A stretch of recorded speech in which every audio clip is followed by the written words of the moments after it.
everybody. Just kind of waiting for some people to come up in here. Come on in here.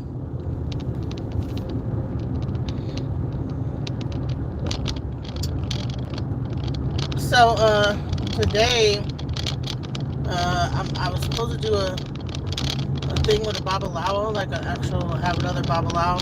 I'm trying to find like a steady stream of babalaos to like continue to come to my platform to discuss Ifa and talk about Ifa.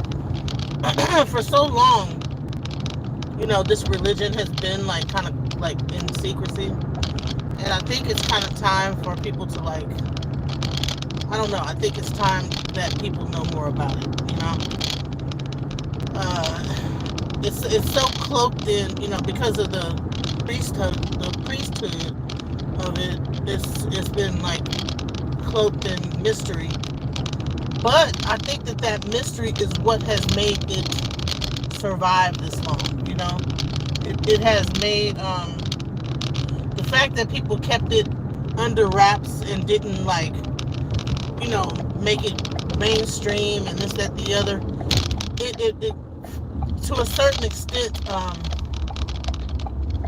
it kept it alive because it kept it in its true form. It's not watered down. You have different lineages that believe different things, but for the most part, like the core of Ifa and the core of the Orisha practices, as well as like the Kumi, has been maintained, and it's been like kind of in its true form, its original form. The language that it's written in, is the prayers are still spoken in that language. It's when you pray to Yoruba, you pray in the original language in Yoruba when you practice Ifa. So I think that more and more over time, on my channel, I'm going to be bringing more priests to come and talk about those things that really deal with Ifa, Yoruba tradition, because I think we have a lot to learn. I think the biggest lesson that I took away from being a part of Yoruba tradition and being a part of Ifa is that when people will say stuff like that the European that came to Africa civilized the Africans. Now, when you actually, the biggest way to know that this was not true is if you actually look at the religion that was practiced at the time. And then there you will see it's a societal structure just by looking at the religion itself. Because the religion is at the center, and the society itself shaped itself based on that religion. And so it's not only just a religion by itself, it's its culture. So Yoruba is a culture, and that culture, Ifa is the center of it, and everything else kind of like is built around it. You understand what I'm saying? So I think the biggest thing is, and I'm going to start doing some lessons and teachings on that very thing, because there's so much misconceptions about the religion. Oh, it's witchcraft, this, that, the other. No, these were people. These are people's culture that lived in Nigeria and lived in different parts of Africa and practiced this particular culture, not just religion, but culture. It involved the kings and the palace and the people that was around it, marketplace. There's a whole culture that this religion is a part of, and it drives me crazy when I see people that constantly want to make it into, well, that's witchcraft. It's like, no. And when I break it down, when I begin to break this stuff down, you're going to see that it is far more. This is a culture. This is a way of life. They structured their cities based on the actual structure of the religion. They built buildings according to that. Like, the religion itself, the Ifa tradition, divination that was practiced, that divination is practiced throughout Africa most of your tribal kind of nature-based religions practice divination. Now you have a lot of Abrahamic faiths try to demonize divination, but yet when you look into their scriptures, you find, in fact, divination. The popos are out. Y'all hear me? They are out here. You know. Whew. Hello. Good morning. Good morning. Yeah. So you're gonna try to watch them when you get some time. Yeah, that would be great. Thank you. Yeah, I really tried to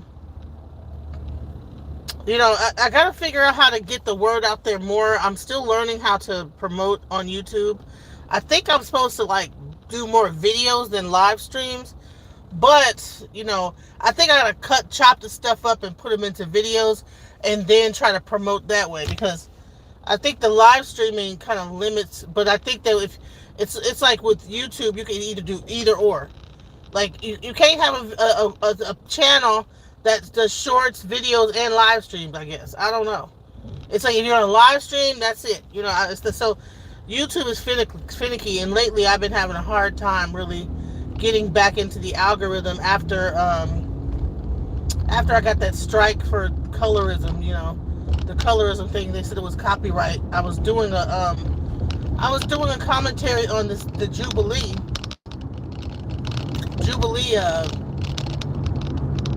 video, and somehow they decided that was copyright. And I'm like, isn't there such thing as fair use? You know what I'm saying? And then they threatened to cut me off from being able to use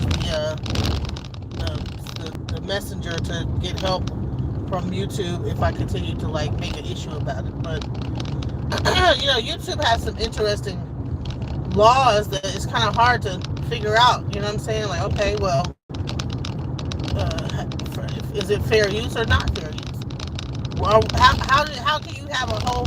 There's actual channels of just reactions, but I do a reaction and it's copyright. You know what I'm saying? So I don't really understand what YouTube is doing with that, but I'm still trying to fight that strike, because I believe that's what's kind of like toggling my views. Because normally by now there at least be about 40 people up in this bitch right now, and I'm struggling to get 2.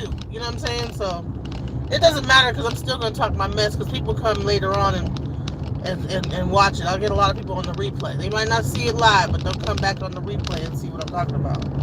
But anyways, back to what I was saying. The interesting thing happened to me yesterday. I was invited to do a panel, and we were talking about toxic femininity. And a lot of like the people that with Nepal, there a lot of them are Hebrew Israelites. So I caught myself being a part of another live stream with a guy named Judah Nazareth, and I could tell toward the end that they were about to get into some. I don't know. It was about to turn into something, because they know that I'm into like my religion, and so it was fixing to turn. I think he was starting to say something like, "So are you ready to repent?" And I'm like, "Repent for what? Repent? We're not understood, whatever." And I'm like, "Listen,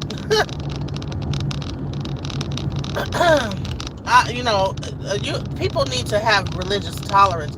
And my thing is that if you're so into one book that you don't decide to go out and do research on anything else other than your book, and if you are researching your book, which is the Bible or the Torah or whatever the book that you are for your religion, if you're so stuck on that religion that the only thing you just have tunnel vision, and I used to be the same way, but the only thing that you read is that book, then you are missing out on a plethora of information.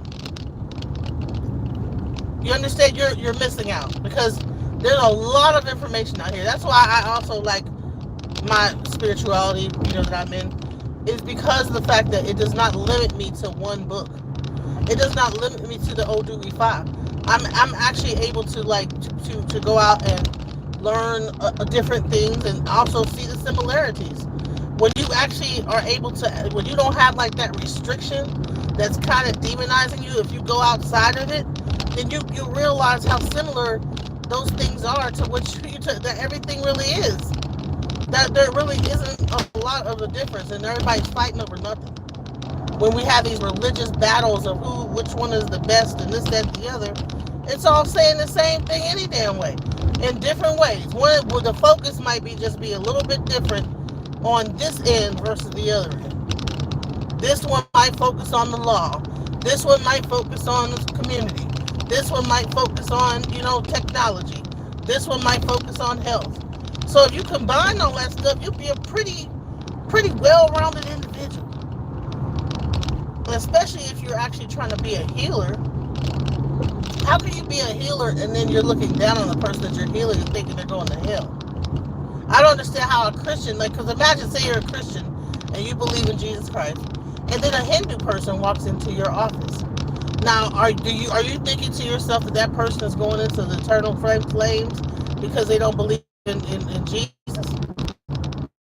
And how could you really properly treat a person and heal them and that's why I believe that a lot of our structures are so mechanical right now, because of the advent of those type of religions that kind of preach this fire and brimstone ideology. You know what I'm saying? How could you properly be cool with someone, if in the back of your mind you think they're going to go burn in eternal flames of hell and all this other stuff, in hellfire? How can I be friends with my Muslim brother, or my Hindu brother, or my Buddhist brother, when deep inside, because of this doctrine I believe in, that they're practicing something outside that God just forbids? Which, if God created all and everything, including witchcraft, then why didn't God create everything? So why would He punish you if you use it? Not to say that people should do witchcraft. I'm just saying, there's a balanced way to do anything. You know what I'm saying? There's a way that you could do it out of balance. There's a way that you could do it in balance. And that's really what our religion believes in. It's like balance or unbalance. You're doing something, either you do it in a balanced way or you're doing it in an imbalanced way. Simple. So it's like, because everybody gets caught on good and evil, sin versus non-sin, this, that, the other. But if you do things in balance, then you don't have to worry about the punishment or everything. It's because the punishment comes from the imbalance. If you're doing something out of balance, you don't have to wait for God to punish you, because you'll punish yourself. You'll punish yourself just by being in balance. Life itself will deal with you. You don't even have to wait for God to punish you in hellfire. Honey, your life will be, if you're living a life of imbalance, you are going to be going through hell on earth. You understand me? A person that's imbalanced has all types of calamities that happen in their life. Because why? They are imbalanced. When you're doing stuff in an imbalanced way, it comes back. It doesn't. You can't get balance out of imbalance. You know. Hold on, let me get this person telling me to come on. But you understand what I'm saying? And that's pretty much what it is. That our religion teaches is balance versus imbalance. Either you're balanced or you're not. You understand what I'm saying? Either you're living a balanced life. If you don't eat a balanced meal, you're gonna probably be tired. You know what I'm saying? Life has its way of dealing with imbalance. Anyways, I'm about to go in here. This was a short one, y'all. Until I start getting my followers back up on this thing, I'm just gonna kind of just do short snippets, because I think you could really hit somebody, say something really good, and get off of here. You don't have to just keep rambling, finding reasons to talk. So I thank you guys for watching so far. Thank you guys for for your time. Please tune in later on. I'm going to be going more deeper into E5. I'm going to also premiere or show the video with the Pa and I, where we're talking about toxic femininity. I might even show a little bit of snippets of the Judah Nazareth, where we talk about sexuality. We start getting into Tantra, and we start talking about sex magic versus Tantra. Now, it was of my opinion that I don't believe that Tantra, which is its own religion, If you actually have tantric sex, it's the same thing as sex magic. You know, but if you can prove anything if you use the right words though. If you say the right words, you could pretty much prove anything. You could put those words together good. That's why the English language is so amazing, because you could prove anything if you really could put. Every word could be a forked tongue. You know what I'm saying? Oh, let me get the points. Oh yeah, grab the thing that what I'm supposed to be taking it back. Yeah. All right. Anyways, I'm about to let go, guys. Talk to you soon. Peace.